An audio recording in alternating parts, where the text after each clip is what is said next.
CosmicRadio.TV.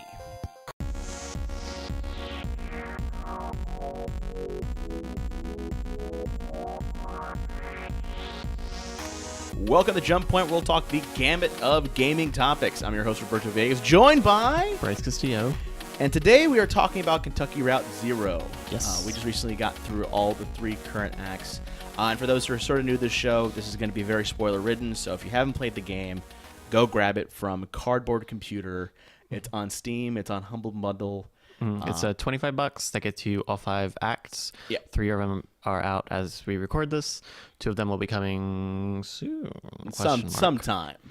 So we're kind of doing a shorter episode since we don't have the whole thing to unpack, but maybe we'll do that when Act 4 and Act 5 come out. Yeah, we should definitely revisit this whole thing because the one thing I really dug about this game, beyond the actual sort of game itself, I love the art style. Yeah. It's amazing how a lot of indie games can take the simple art style of these sort of basic shapes and sort of very not monochrome colors, but very solid colors, and push that there and make it like this its own sort of thing. Yeah. What was interesting about a lot of it is, save maybe a couple of locations, everything is sort of got one sort of vantage point. Yeah. If you look at the Marquez farmhouse, you kind of have that winding trail, but then you still have the farmhouse a little further into the scene, and then the actual barn / entrance to the Zero in further back. The mine is split, is a straight on cross section view. I don't remember if it was the actual copy from the developer's website or if it was a review, but the locations are really set up like a play, like a stage play. Yeah. Where you as the player character are viewing this story. Like even if you are sort of making choices, you are watching this happen in front of you. Yeah, every time you go to a thing, it says, act whatever, scene, blah, and then goes into its location, which I really did dig, and I thought it was an interesting touch. At times, I think there's one time I might have added an extra scene to my Act 3 experience, because I went to the bureau at one point, left, I thought I'd missed something because I saw the corner of my eye as I was driving away. Like, wait a minute, there's this fishing pole over there. Let me go back, and it said Act 3, Scene 10, and then I left, and it was like Scene 11, someplace else. It was interesting, but I really did dig the art style and a lot of all the very solid kind of geometric shapes. Like everything seemed to be, I think even like the characters like kind of like a triangle here and there, and some like very solid sort of geometry. Nothing ever felt like it was too defined, but it still had a lot of character to your characters. Yeah, I mean, it is kind of a low poly look. I don't know if I would say the style itself is particularly unique, or it itself is not particularly innovative as a style, but the execution with the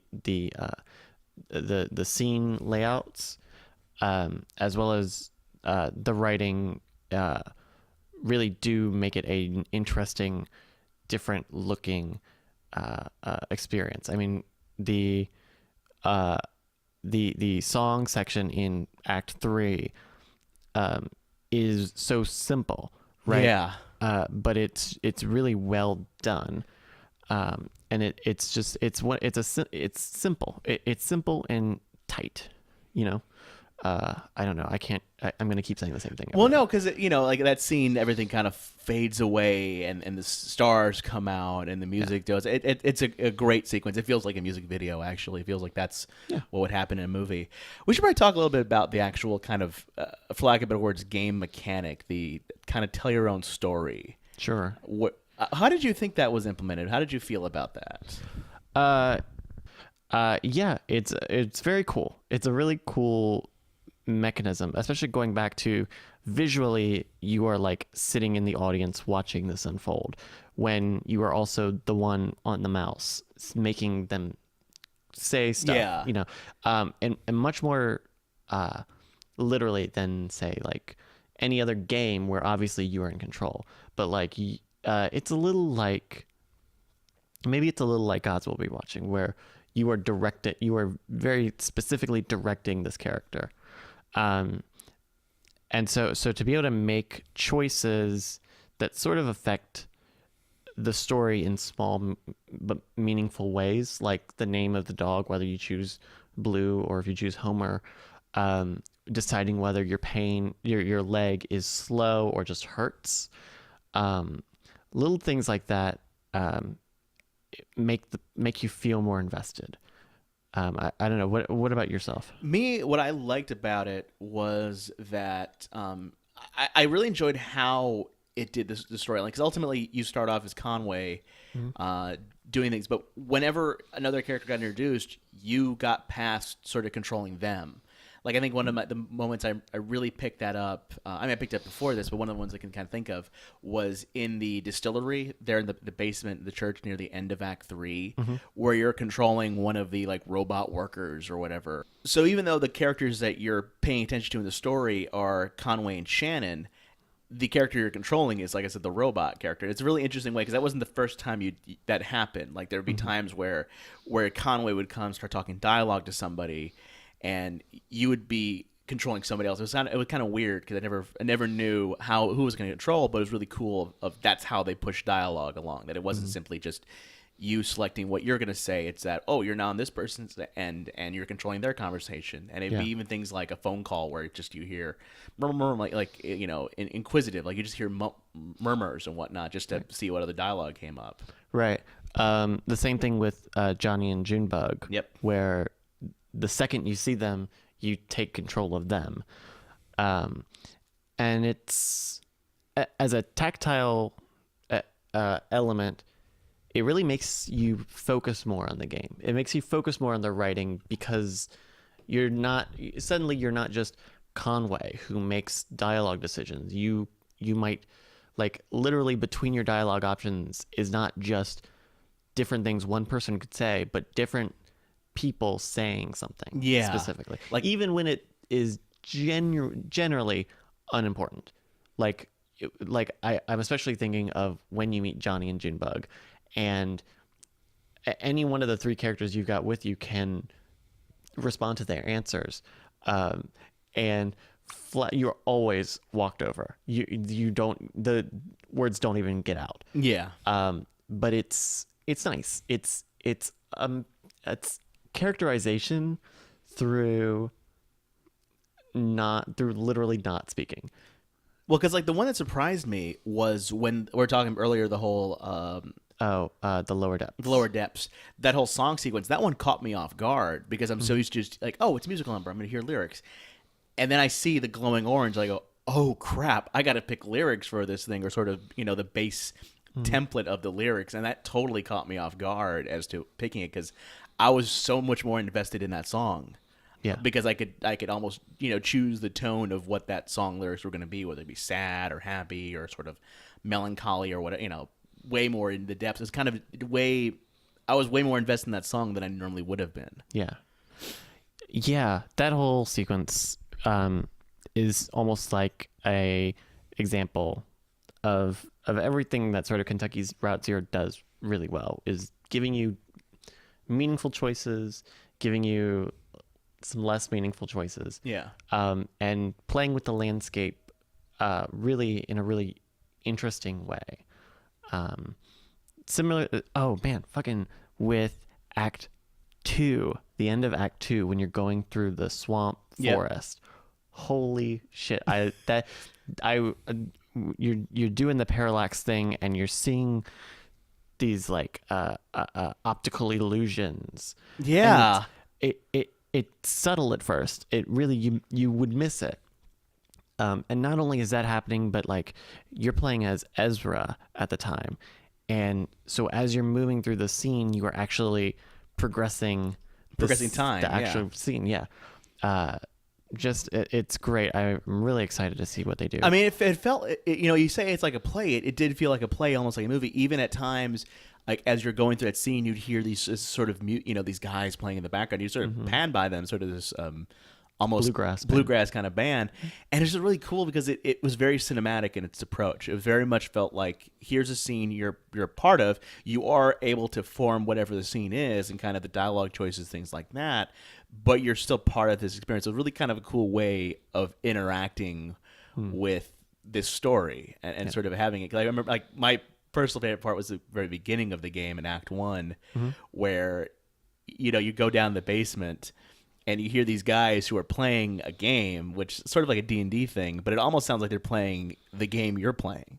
Because if you notice, they talk about the map and the routes and things like that, and they're mentioning all these different roads in there. If you kept listening, if you kept clicking them and listening to them talk, because that's what happened to me, because I couldn't find the damn dice. I realized, someone lost a D20 dice. I didn't realize to turn the lights off to find the glowing dark one. Yeah.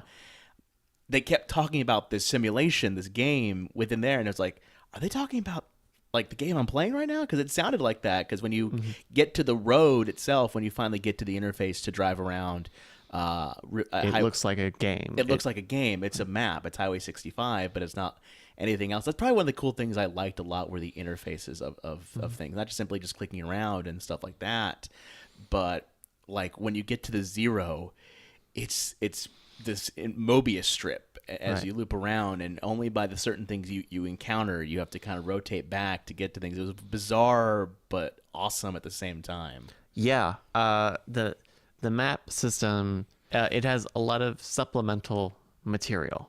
I don't know if you did a lot of exploring on the map. I did, especially on Route 0 I did. Not so much on the main map. I mean, I did a little bit. Okay. But Route 0, when I had stumbled on when I was in the Bureau, the oddities of Route 0, and I'm like, oh, shoot, these notes exist on a map. Let me see how to get them and stuff. It was kind of cool. But yeah, I did explore the maps a lot. Yeah. And even on the Route 65 map, if you kind of just go off route, you'll find a lot of little hidden encounters. Just some, I think most of them are all like actual just text you say on the map. But even then, at the very beginning of the game, when you get out of the gas station, if you go south on the highway, you actually see the whiskey truck collision site. Oh. You get to walk around it a little bit, and you can say something to the dog. There's just a lot of little world building things that, and it doesn't add to the story.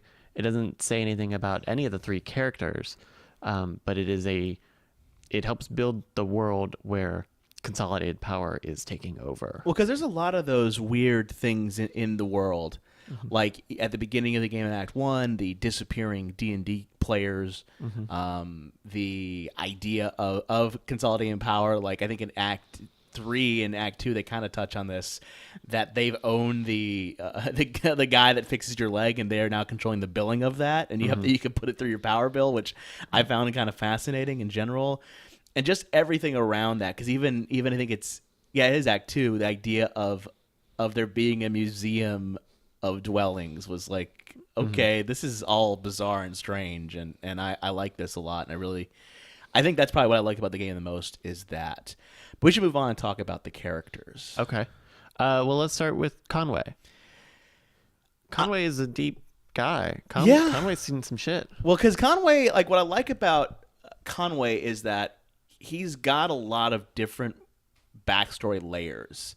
Like not just simply because you open up with him just being, delivery guy, but like if you poke into his character enough and things like that, you find out he's an alcoholic or former alcoholic.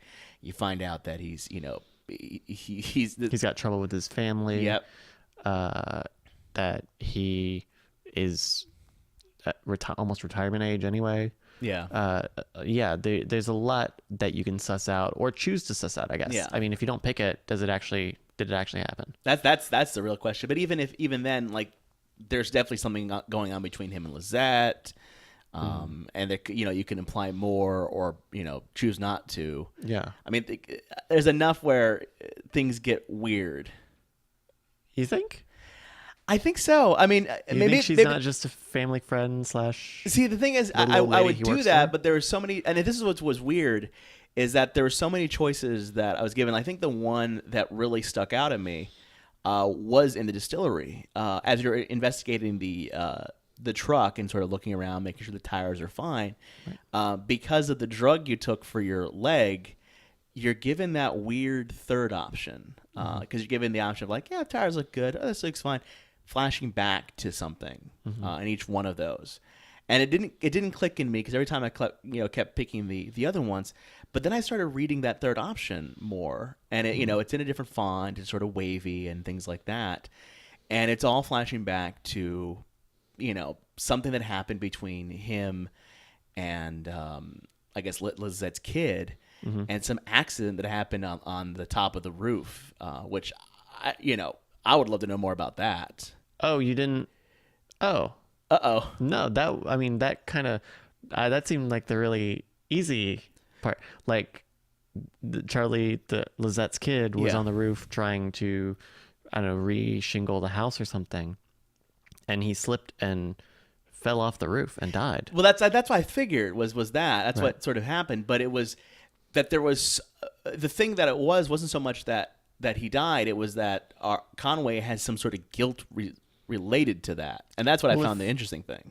I mean, if he was, I don't know. I figured he was either working with him that day or on the roof with. Well, no, he wasn't on the roof. But I mean, I don't know. I didn't read that much into it. Okay, maybe I did, and maybe that's the idea behind it, is that because you're sort of telling your own story, you're able to read into it. But we have Conway as our main, and our next introduced character is going to be Shannon Marquez, right? Who is the cousin of Weaver Marquez. Weaver, right. Man, whew. That's talk about that. That's a lot. Where sort of Conway has really a distant family. You can tell he's kind of got a distant family issue. Yeah. Shannon's got a lot of strife at home.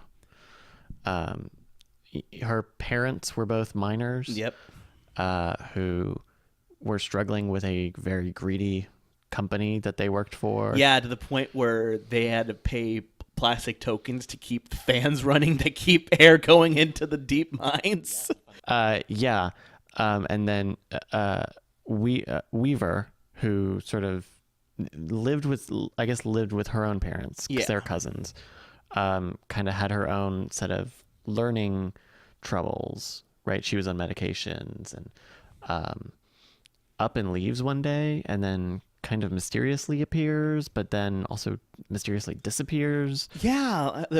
Within a very short period of time. Yeah, the character of Weaver, it's interesting having her be the beginning of sort of story because, with Conway, he gets told by the gas station attendant, who we do learn as part of Project Xanadu later on, to say, hey, you might want to go talk to this Weaver person. She knows how to get to Route Zero. And then she says, to me, at least my character says, you should really talk to my sister. You really should get this TV fixed.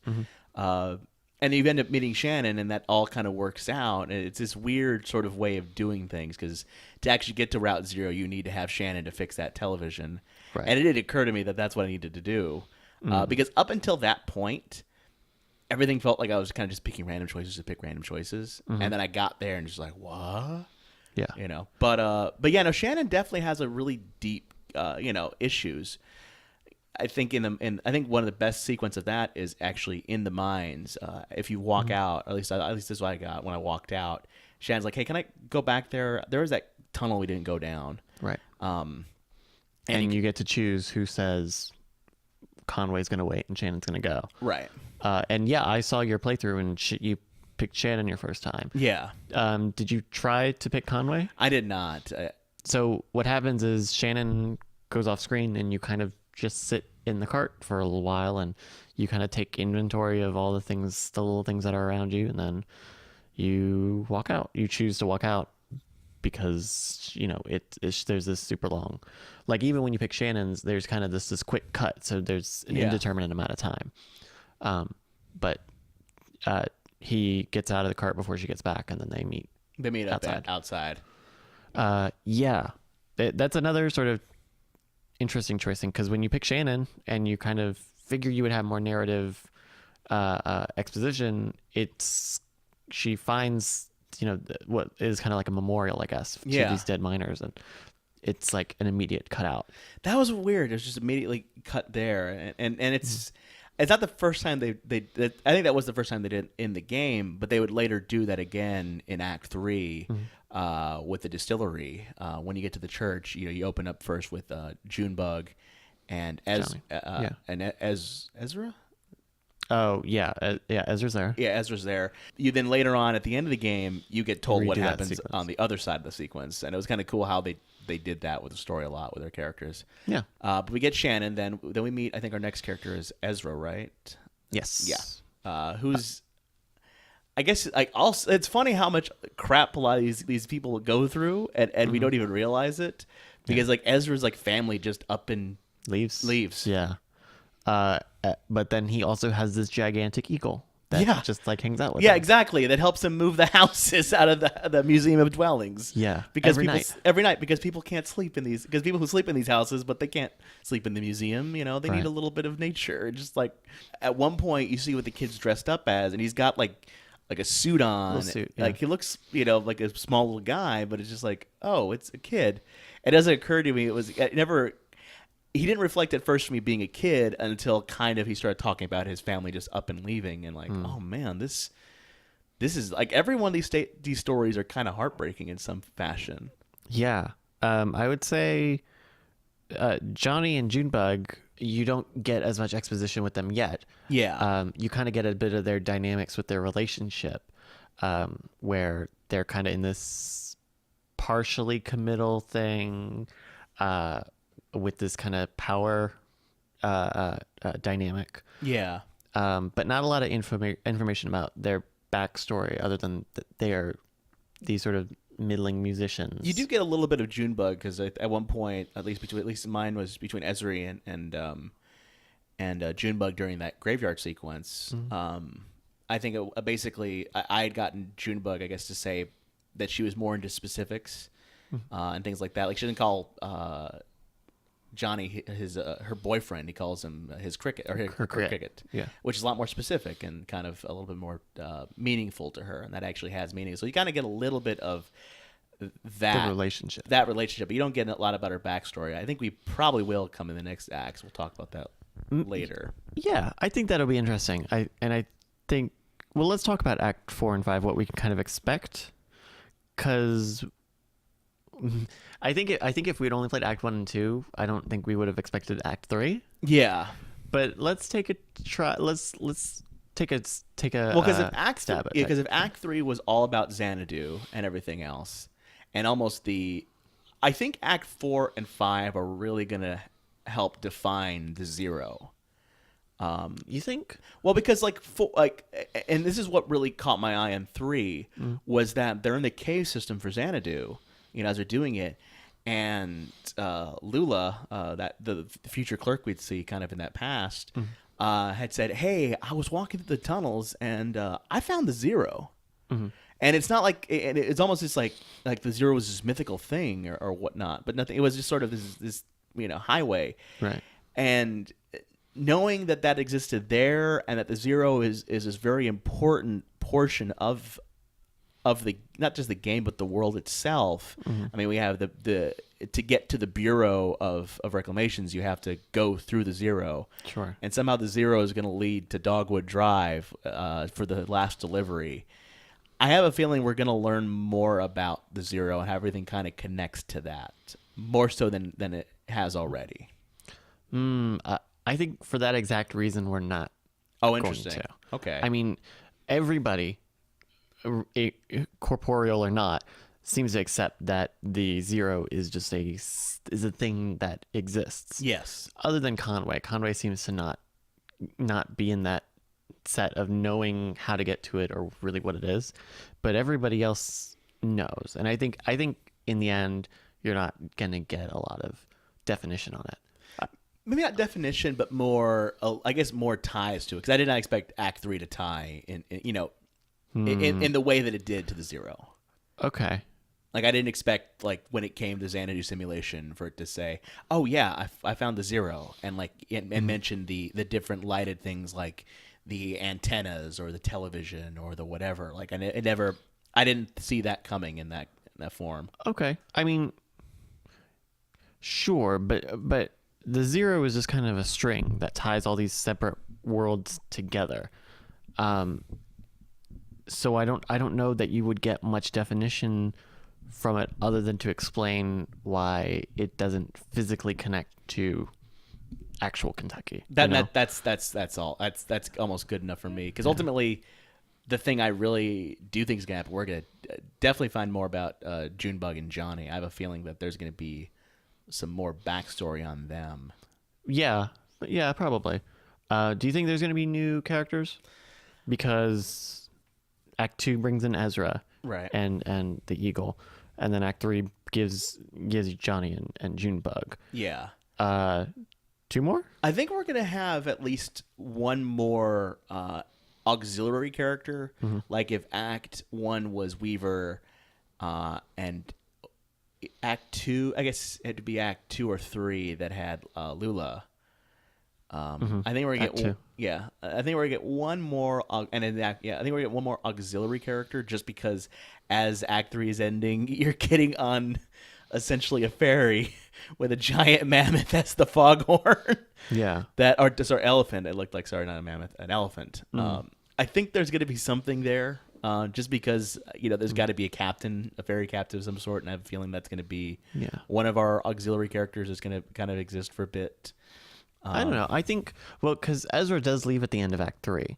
So I think you could get someone to fill that space. That's true. And you could probably get the same thing in Act 5. I mean, that's even harder to talk about, I guess. Yeah. I mean, yeah, because that's...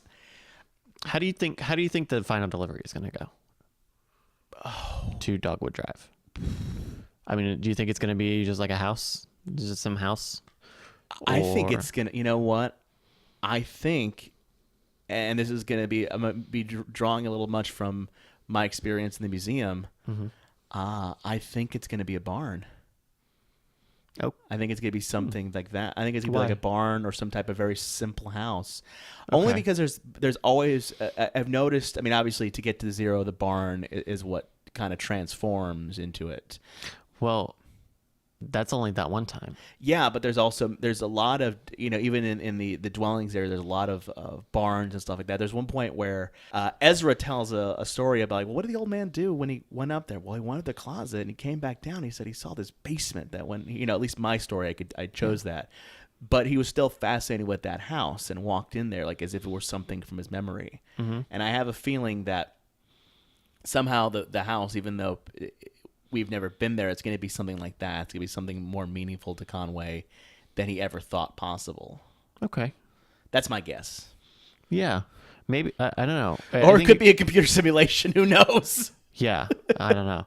I think you're probably headed in the right direction. I mean, I think it might be his family. His family might be there, or I don't know. It doesn't seem like he had a love interest much at all. Unless you read into the Lizette thing. Yeah, and when I say like Lizette, like love interest, I mean more of a unrequited love, kind of that like, sure. That he bonded with this person, hung out with them, hung out with her, became connected in some way, but they can never happen. Okay, sure. That kind of thing, but not just something you do when you're around somebody of. That you're. I mean, it's obvious that he's hung out with his son, with her kid, and things like that, and sort of, not necessarily being a father figure, but something at least important to them. Okay. That's why I say, because if we have the guy of Conway kind of distant from his family, it's never really implied that he's married. It's never really kind of talked about he's married. Right. It almost feels like this guy has a lot of regret in his life, and he's making this like one last delivery. Yeah. For this failing antique company, and that's his goal, and that's his sort of driving thing. Do you think? All right, 1 to 100. What do you think are the chances Conway is dead at the end of the game? Credit roll. Conway's dead. Give me a percent. 95. Wow. I'm gonna say 95 because that I'm getting a lot of those sort of tones of like. Of some type of spirit journey, but I can't quite. A lot of spirit journeys, end in death. Well, I'm saying like he dies in the end, or that he was dead the whole time. dies. Credit rolls. He. Oh, is that dead. one, I don't know. I'll give that. I thought you meant the idea of him like he dies at the end, like he's actually been dead this whole time, like a whole No, Sixth Sense sort of thing. No. Because that's what I get a little bit, that he might it might be a little ghostly, but I couldn't quite pinpoint that at all because it's such a. I will say he probably won't die at the end. Okay. Because I think what's going to end up happening, what's going to work out. Because right now, like, at the end of Act 3, he's like, well, now after I'm done with this one, I got to go work for the whiskey people. Yeah. Oh, that's right. Which, by the way, I tried I played Act 3. I tried to stop that choice of drinking the whiskey. Mm-hmm. My mouse moved on its own to click it. Yeah. Which I hated that, but I understood why I did it too.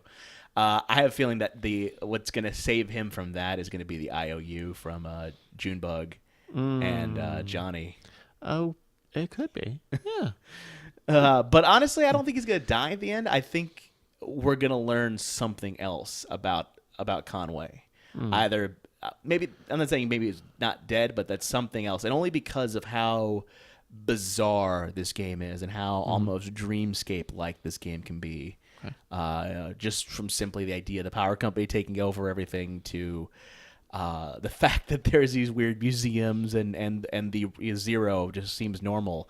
Yeah. Like all these things feel very dream-like in that when you're dreaming of something, your brain doesn't quite think that can't be right because it just feels natural. Okay, that's my guess. How about you, sir? I mean, I think it's. I don't totally think he's gonna die at the end, though. I'm afraid the dog is gonna die if he doesn't. I think, yeah. I don't know. It's tough. It's. Well, I mean, if you had to speculate, and again, we're speculating on content.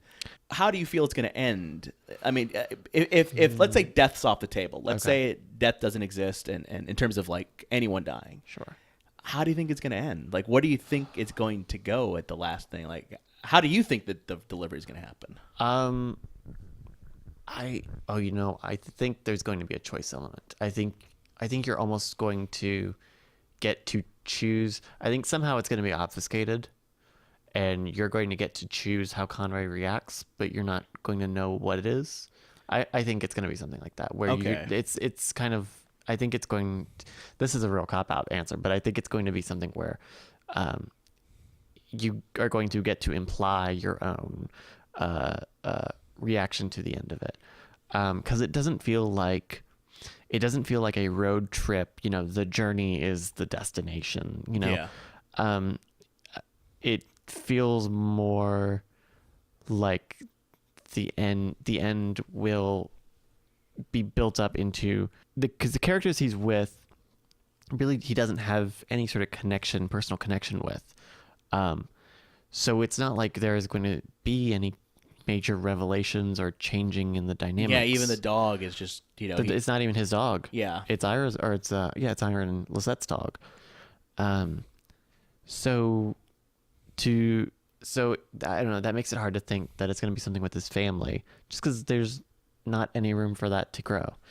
But then it's tough. Well, then here's an easier question, Sure. and it's the last question. Do you think any of your choices that you've made in the story and telling the story are going to amount to anything in the end? Yeah.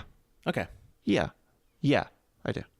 The game is very well written. I wouldn't be surprised if it was already just totally written from the get-go.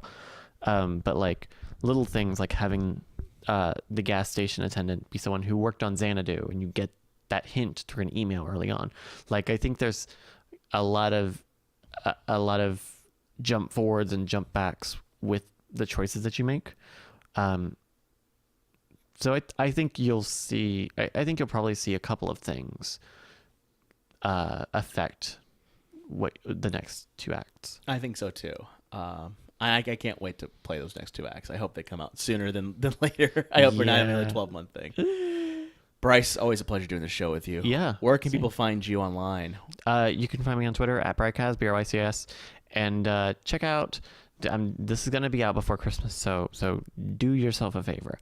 I have a Tumblr neshcomplex.tumblr.com. You're going to want to follow that because on Christmas Day, I'm going to give people a gift. Oh, shoot, that's a tease. Yeah. And, of course, they can help you out make music and all the content you do. At patreon.com/neshcom.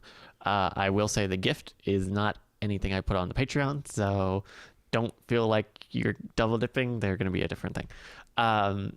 And the first Patreon song will be out soon, probably maybe by the time this episode is out. Ooh, so there you go. So you can already pay at that point, Yeah, hopefully, and get music for free already. Not free, but you're paying for it. But yeah, I have to figure out how that's going to work. How that works with Patreon. Yeah. So check it out, please. Of course, you can find me. I'm at Vincent404 in the Twitter space. If you want to check out some of our other content, our reactions, our discussions, head on over to CosmicRadio.TV/JumpPoint. If you're watching this on YouTube, hit that big old subscribe button on the YouTube channel, youtube.com/CosmicRadio.TV. And of course, if you want to kind of give us your takes on stuff and you sort of get our instant reaction faster than a comment can, hit us up on Twitter at JumpPointPod. Yep. And if you want to sort of check out any of the games we've talked about and reactions, specifically this game, because we're going to put it on our Steam community page, which is look up Jump Point, correct? Yeah, just search Jump Point. You'll see the JP icon. There you go. So that's it for today. See you next time. And as always, Spring. Boing, boing, boing, boing, boing, boing.